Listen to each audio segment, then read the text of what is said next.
Holy smokes, have you guys seen what we are giving away this month to one lucky Insider member? If you're not familiar, we do a giveaway, a free tackle giveaway every single month to our Insider members. Just one more reason to join the club. This month, we are giving away a priceless, highly coveted spinning reel. If you want to know more, go to saltstrong.com, go into the community. You'll see a post there. Of course, if you're not a member, what the heck are you waiting on? Join us today. Just one more reason to join the club. We will help you find the fish faster than ever before. We will help you save money on tackle. And of course, you can win some really, really cool stuff. So make sure to go to saltstrong.com. Join now if you're not a member. If you're already a member, if you're one of our 35,000 Insider members, definitely go back into the community. Make sure to be active and be on the lookout for an update on the new giveaway. Appreciate you guys. Here's the podcast. This fishing, it's in my soul.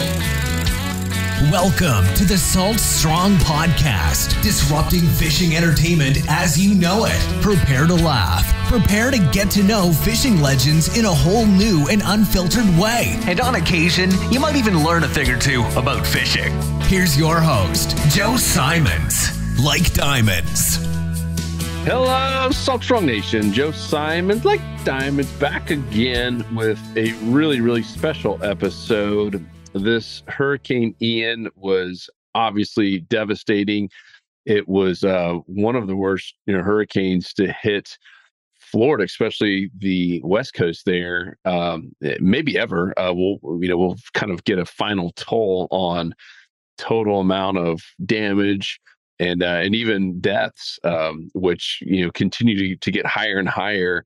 It seems like each and every day as they're finding more people who have, quote unquote, kind of disappeared or not checked in, not accounted for, and sometimes finding bodies. And it was obviously super scary. It pivoted at kind of the last minute, like hurricanes have been known to do. And there's one guy on our team here at Richard Thomas who did kind of the unthinkable for the average American, is, to say, hey, I'm willing to help, and not only help, but like literally as the hurricane was still going through Florida, was already on his way down there to do some search and rescue, and got a special pass from I'm guessing the governor or the government or whoever of Florida to go in there and really do some things that most of us never get to see. And I was chatting with a few friends and even a couple of Insider members who don't live in Florida, and we're asking, hey, how bad is it really? We're not seeing a lot of this stuff on the news. It was almost like the news wasn't. I don't know if it was purpose or not. Who knows what the news has in terms of their ulterior motives, but they weren't showing a lot of the devastation. They were just showing bits and pieces, and we're talking about the deaths and stuff. I mean, this is a horrible, horrible hurricane. And I was like, what do you mean they're not? They had no idea of how bad this thing was. I was like, all right, we got to get Richard on here. So Richard's been gone for a week. We gave him some paid leave to go do this and to volunteer, and saw some crazy stuff. Can't share everything. But I wanted to bring Richard on just to talk about the reality of what this looked like for so many people. And obviously we'll have call to action to help out any way you can. We just donated a lot of money actually this morning, and have given quite a bit here throughout the past 10 days. And I will continue to do so generously wherever we can. But I wanted to bring Richard on just to share everything he's seen. He's now been able to kind of catch up on some sleep, because I can only imagine how crazy it was just day in and day out, and in places where you don't really get a chance to sleep. You're literally trying to save lives and trying to help as many people as possible. So, Richard, welcome to the show, first and foremost, and talk about your background, in the military. How did you even get, kind of invited to go on a special mission like this?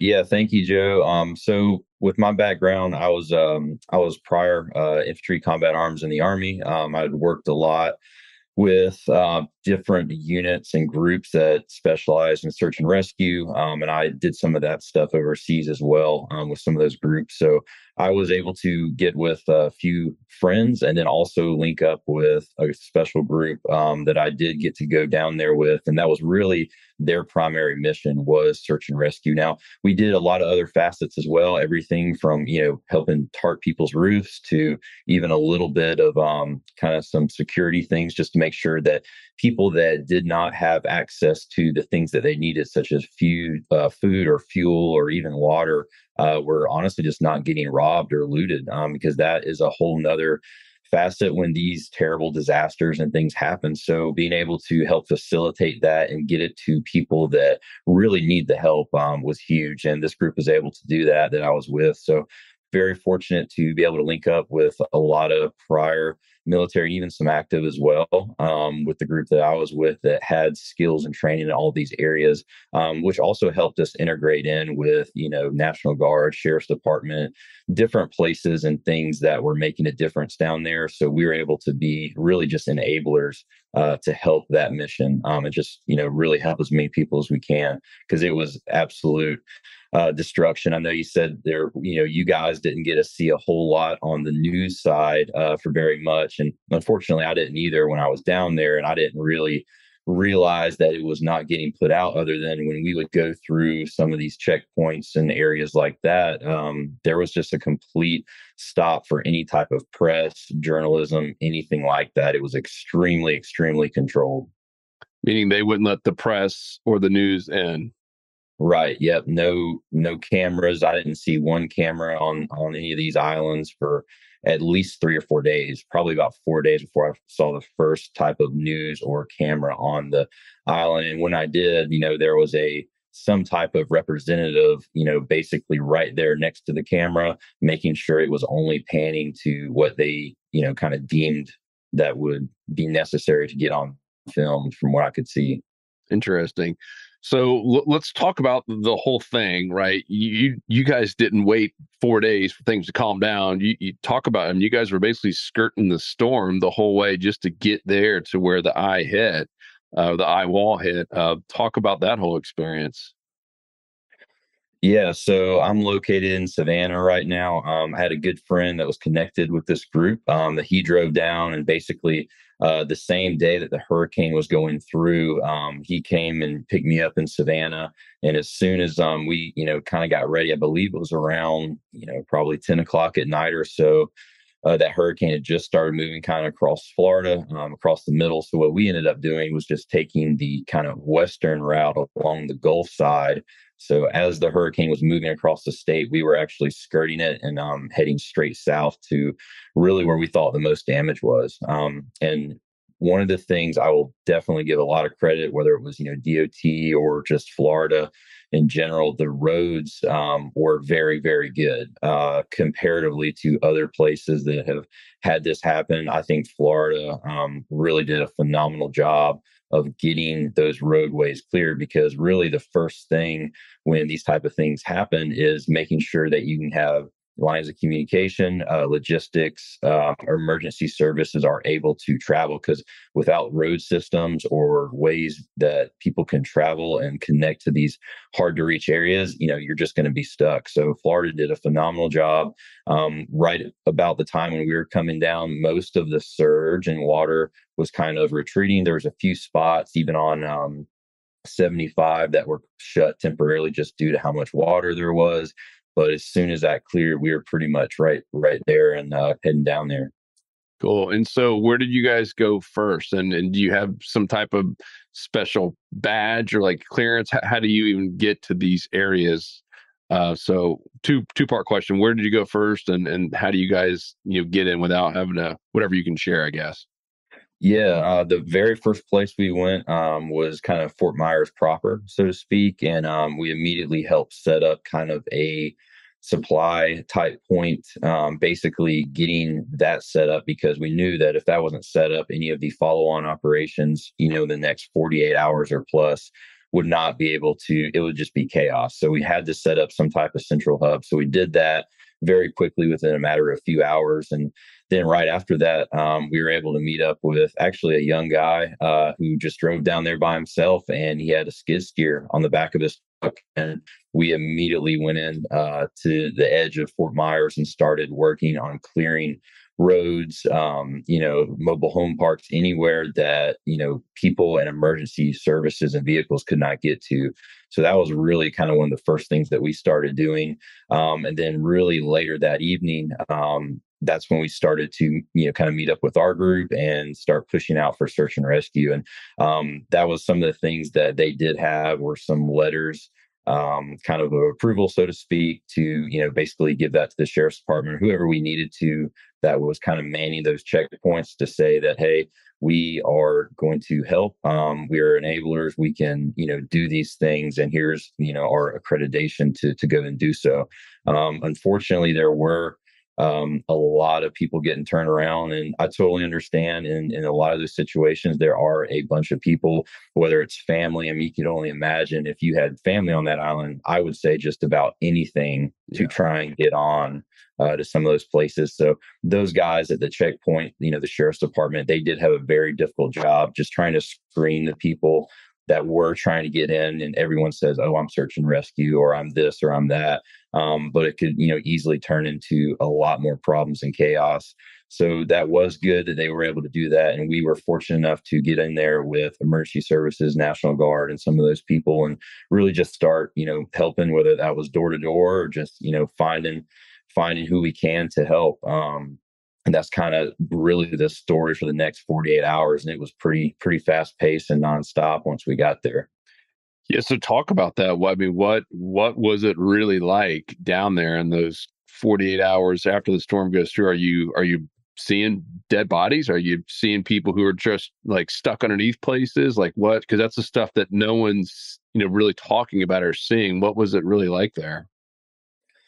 Yeah, and I think going back to a little bit of lack of press and things like that, I do think there was probably some more control over that, just due to they did not know the amount of people missing, and there were definitely body bags coming out. There was a very controlled, from what I could tell, system for kind of what we saw with that, where once they had the remains, they would put that into an emergency service vehicle, followed by a sheriff or other agencies that are down there to just control that, because they want to make sure that it gets back correctly and the counts are good, I'm sure. But just going down there, we were fortunate. I say fortunate, but we're not one of the ones that found anyone when it came to remains, but the search and rescue teams we were right next to, just the same street over, a few houses over, were. So it was definitely still happening multiple days afterwards as well. And that was one of the things that, why we really pushed down there quickly, because kind of around that 48-hour to 72-hour mark, you have your initial toll on life and things like that. But then you can have a secondary effect as well for people that are diabetic, for different medical conditions, that if they don't have certain things or medicine, or even if they have a wound, can lead to, some really serious and nasty stuff if they don't get help. So that's really what we were down there for. And we were able to find some people that had that and get them out of there, and get them back to either their families or back to some ERs or hospitals and things like that, because there were the initial very serious cases. And I'll say the Coast Guard, from what I could tell, did a phenomenal job, especially those first 2 days, of really getting a lot of people out there. I heard there was upwards of 12 to 14 rescue birds, helicopters going in and out. And it was just nonstop operations for those first couple days. So they did a great job of getting that initial push out that really needed help. And we were kind of there for that portion, and then the end of getting those, people that might not have necessarily gotten the ride out of there, but they needed help. So we were able to facilitate a lot of that as well.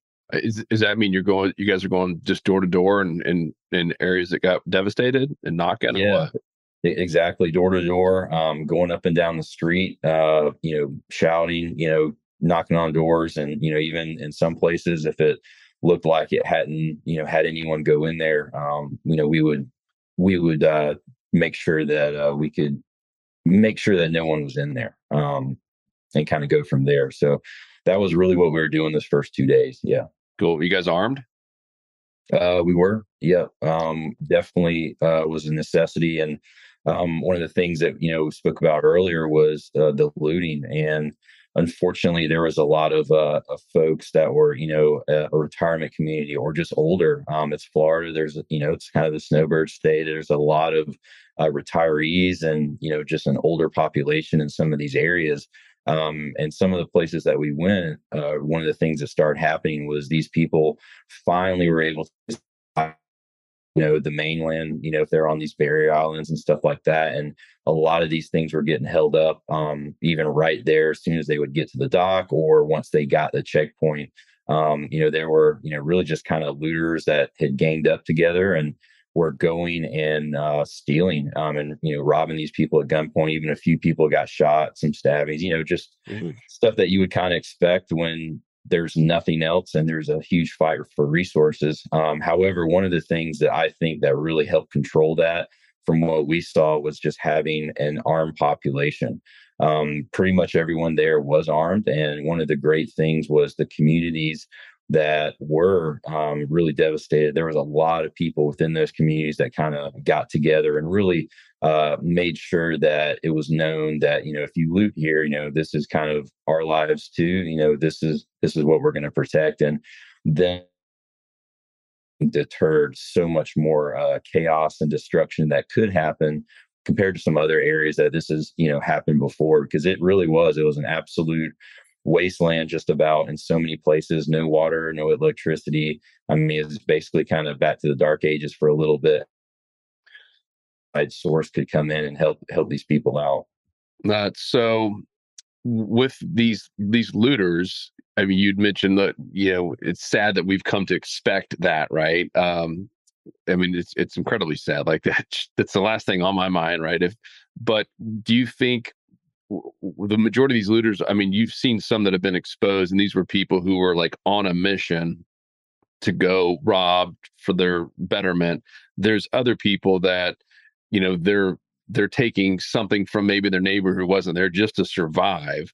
What was really happening? Is it the majority of just evil people, or is it some, like, for instance, let's just say you were there, all 5 of your neighbors did, evacuate and they're not there, but they had some food and you're literally just trying to survive for that day and you're taking a loaf of bread, right? That's a different type of theft.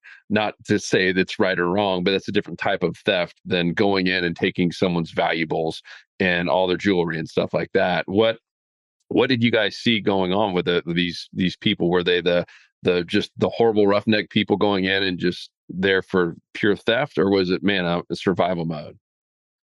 It was a little bit of both. I would on some of the areas, kind of the mainlands areas, that was where more of the just kind of theft was going on.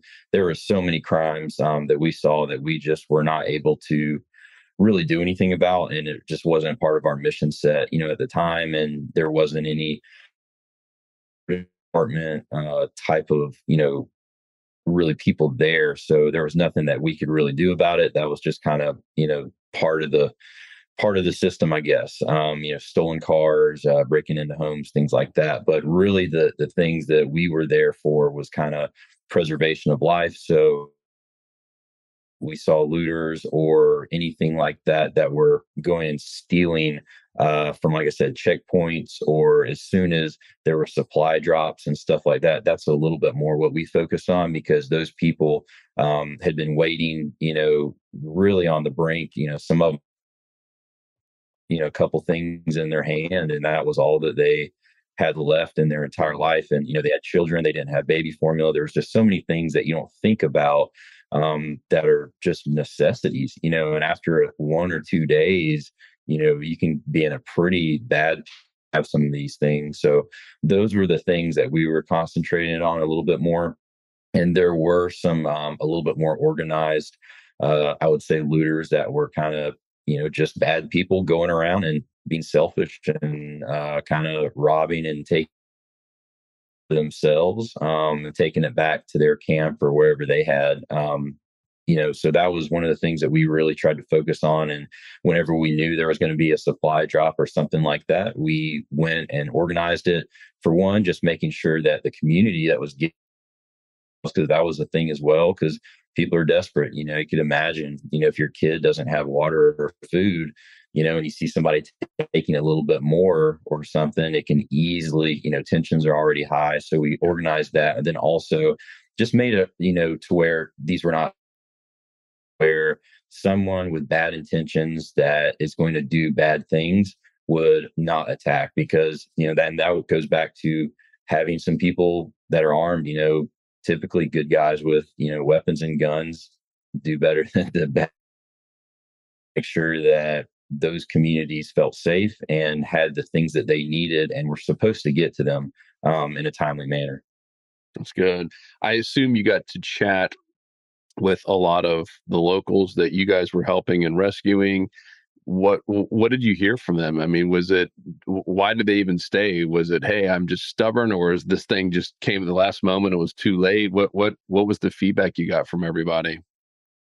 Yeah, surprisingly, it was actually a bit of both. A lot, there was those kind of diehard folks that said, I've rode out every single hurricane, since, 97 or whatever it was. And I've got some pretty crazy stories with that. But really, the main one that I continued to hear and what we continued to see was, man, we kept thinking it was going to go north. There was never that it wasn't going to go to Tampa. We just always thought it was going to go that way. And then obviously by the time it turned, there was nothing we could do. It just happened so fast, and they were kind of stuck on the island. So a lot of these people would have said, hey, I've evacuated for lesser hurricanes or even storms before. I would have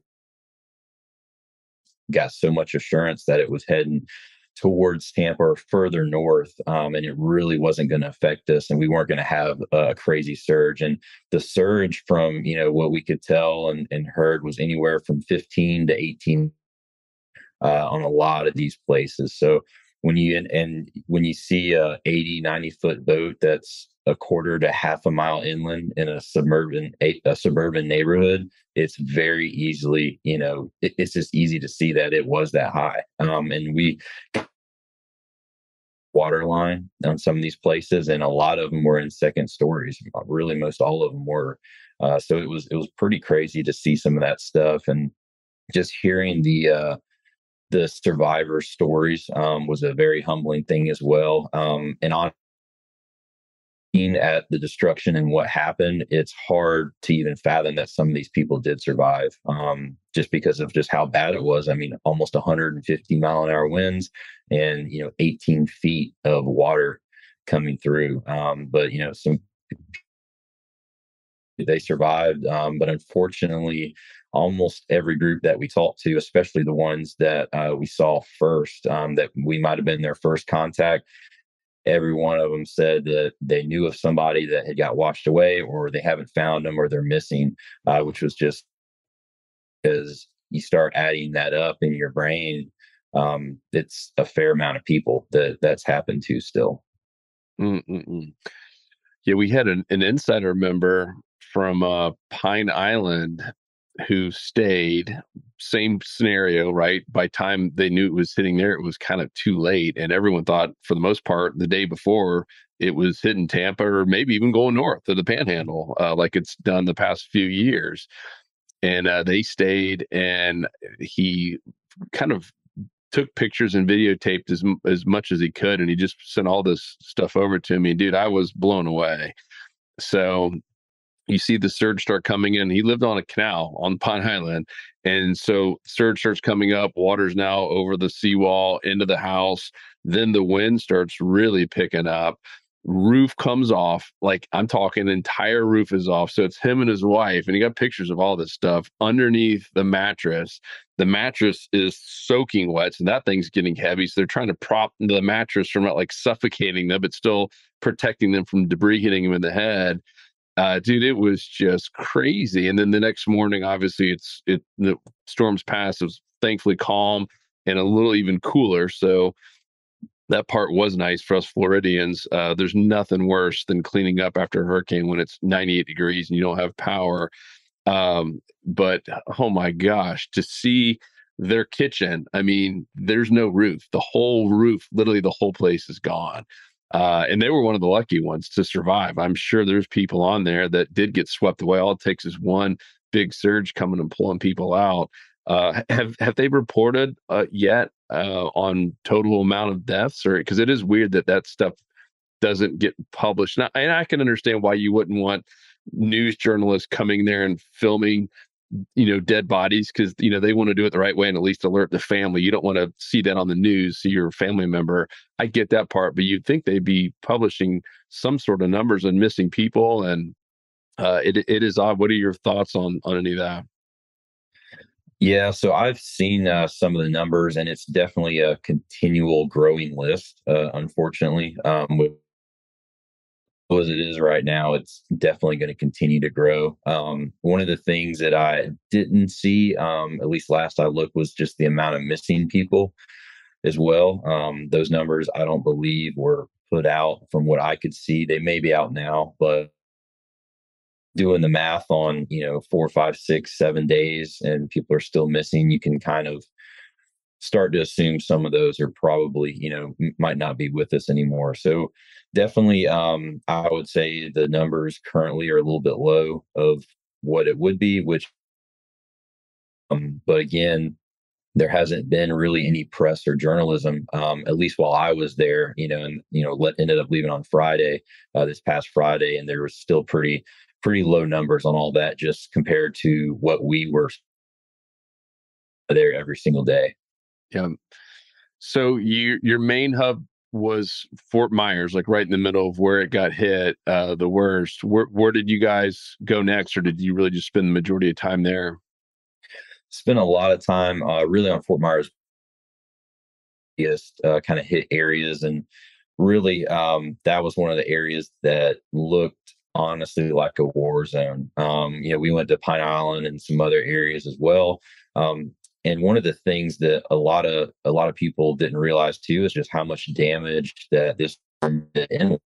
And there was a ton of communities and things that were further inland that were absolutely wrecked and destroyed. Even there was some dams that broke, and homes, all of a sudden were filled with 5+ feet of water, because of the dams broke, because there was such a surge that the dam could not water. So those surrounding communities in those areas were absolutely devastated too.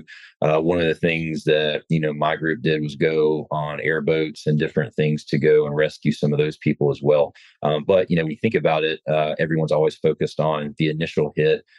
Those type of areas they're going to be affected the most of what you would think, but there are so many more further inland that just were not, I don't believe, really getting taken care of until later in the week as well. But you're spread, you kind of get spread thin when there's that much destruction. Yeah, there's an area of Zolfo Springs. If you look up Zolfo Springs on a map in Florida, it's kind of not dead in the center, but it's in between. If you were going to put a pin in the middle of Florida and that area, it's right in the middle of that. I mean, way, way, way, way inland. And all of those homes in that whole area were under. I mean, we're talking 4 feet to 5 feet underwater. And it's like you said, it's the stuff that does not get mentioned. I only knew about it because my dad and Luke both left the day after the hurricane to go to that Port Charlotte area where we have a place to check on all that and help out any way they can. Luke's fiance, they've had a house on Little Gasparilla Island for decades, and obviously crazy amounts of damage there. And they've been helping out, just putting tarps on other neighbors' houses and stuff. And my dad was trying to go one of the back ways and couldn't because the whole thing was flooded. And he's like looking at these houses and gas stations that we normally stop at, and the whole thing's underwater. And this is in the middle of the state for the most part. And what happens is that's all connected to the Peace River, which dumps out there in Port Charlotte. That overflows, right? To your point, dams overflow, and that just goes everywhere, even when some of these lakes, and like even in Winter Haven where I am, we had a lot of destruction as well. They start lowering these lake levels to help, all the residents out. And guess where that goes? It goes to the Peace River. And all these people are doing the same thing, along with just all the rain that we had anyways. We are at almost all-time highs. And it was massive devastation in the center of Florida, and those areas got no press at all, and people died there as well. It's just so sad. Talk about just some of the I don't know, maybe the worst hit things, or the worst things that you kind of saw that maybe surprised you. Were there any areas or just things like hotels knocked over, things, or boats, 1,000 feet from where they should have been? Like, what were some of the things where you're just like, how in the world did this happen?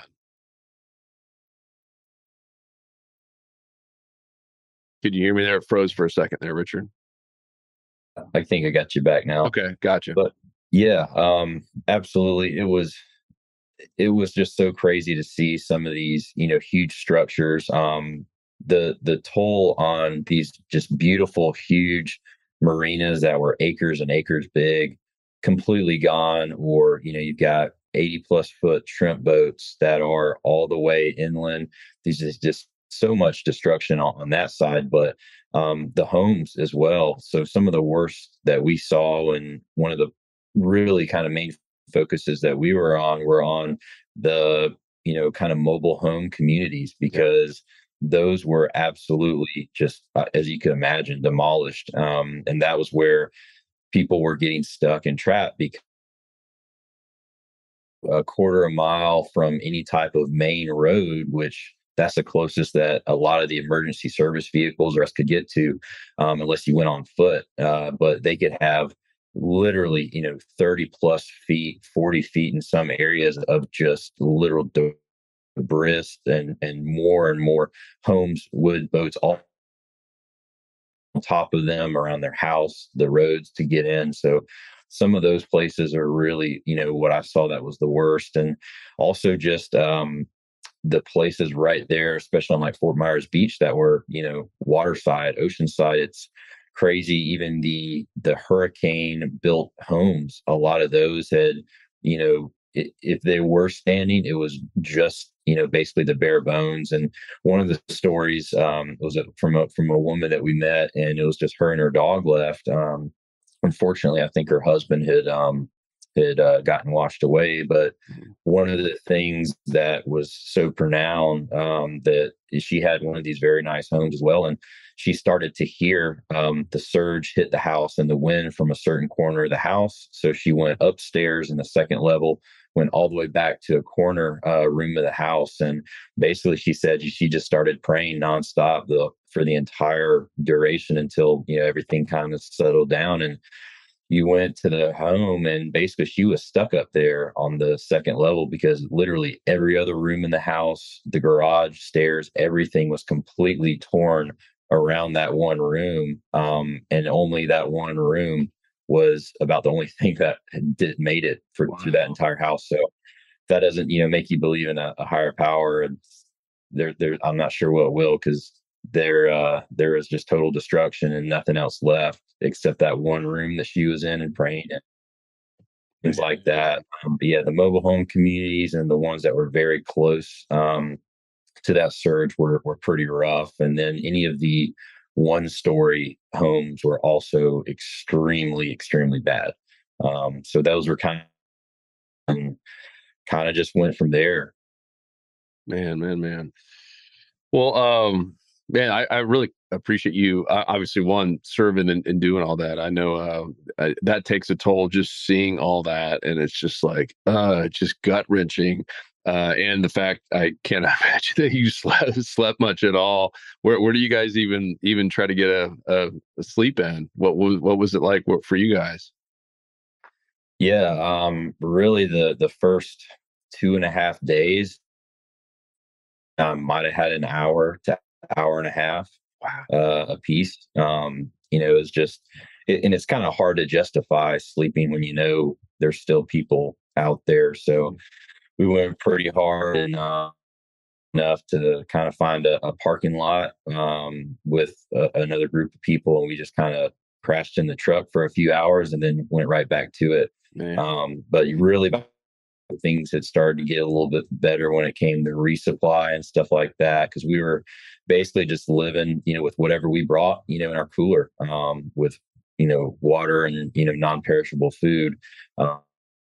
Figured that could definitely be a possibility, and you just need to prepare for that. But fortunately, like I said, the third day is really when a lot of those kind of logistical supply lines started in food, and then there was just a ton of support from that time. But those first 2 days were pretty critical, and not much down there, really, other than emergency services. Man. Well, dude, we appreciate you big time. I appreciate you coming on, sharing all the stuff that you could, and thank to anyone listening who was helped, been a part of it, from putting tarps on roofs to just helping out friends with generators and stuff. The only positive that comes from all this is I do see it tying communities together, right? There's the not caring anymore about color or race or religion or what so-and-so said on Facebook, right? It's all right, we're going to come together and unite and save people and help each other out. So that is the one, silver lining that we've all got to see in this, but still a lot of rebuilding to be done. A lot of people have asked, hey, are these areas, even for fishing, right? This is still a fishing podcast. Are they ever going to be the same? They will. It'll take time. The unfortunate part about marinas, for instance, being destructed is you do have some gas spills sometimes, and you have boats that are flipped over, and cars that a lot of this stuff and chemicals and gasolines and oils do get in the water, and sometimes even fish kills. But in general, my dad, who's been on this earth for 70 plus years and has never lived anywhere but Florida, and has lived multiple times on both coasts, has been through quite a few hurricanes. And he's like, it always does get rebuilt. It always feels like it's going to take longer than it does, right? Sometimes it's just so overwhelming seeing all that destruction. So this is going to take 5 years, and it's never as long as you think it is, which is good. And for you fishermen and anglers, the fishing always does come back, and many times does get better, because I know that's a question that has come up a lot. But praying for all of you, and if there's anything we can do to help any of you out, let us know. Like I said, we've been donating, to some groups. Like we just gave some money to Captains for Clean Water for the Hurricane Relief Fund, but also to trying to help out individuals. Any of our members, if you need help personally, let us know. We're trying to do as much as we can. And huge thanks to Richard and for all the other volunteers that went out there and risk your lives, right? I mean, it's pretty dangerous even doing what you guys were doing. So huge thanks. And I can only imagine with no sleep and hardly any food for quite a few days and just pure adrenaline. Man, that is just absolutely nuts. So thank you big time. And any other final words or anything else that we missed? I think we covered a lot of it, but yeah, definitely. If you don't know a lot about the storm and really how much damage it did, please look up, as much as you can. I definitely think there was a lot more to it than what was getting reported. Hopefully, some of that's changing now that some more press and journalism has gotten down there, and they can really kind of share the story of what happened. But there's a lot of really good groups out there to donate with. There's also some ones that are probably not as good. So definitely do a little bit of research if that's something that you're wanting to do, to make sure it's going to go to the people who need it most, and not just some organization that's going to, gain more popularity and money for it. Yep. Completely agree.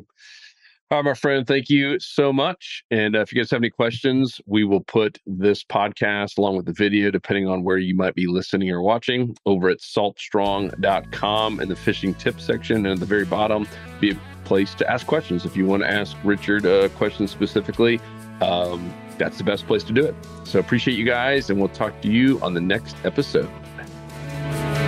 'Cause fishing, it's in my soul.